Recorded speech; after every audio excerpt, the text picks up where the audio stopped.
How do you pronounce this word? It's a term for an empire, an ethnic group, a language spoken by nearly 20 million people, and yet most English speakers don't pronounce it right. English sources normally say it's pronounced Khmer, but that's an anglicization. The original pronunciation in the language is more like Khmer.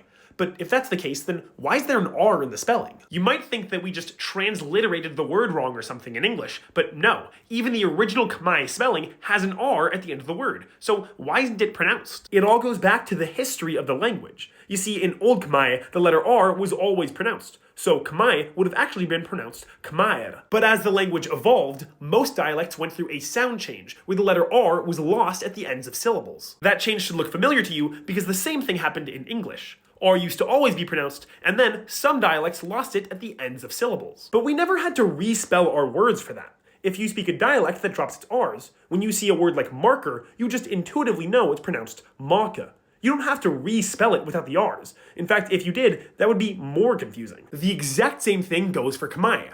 The R is spelled in the word because historically it was pronounced. But in the modern day, if you're a native speaker, well, you know that R isn't pronounced at the end of the word, so no need to respell it. You know it's pronounced Khmer. But when the French came to Cambodia, instead of borrowing the pronunciation, they transliterated the spelling. And since there was an R at the end of the word, they pronounced it as Khmer. And since English borrowed the term from French, that's why most sources say the pronunciation is Khmer.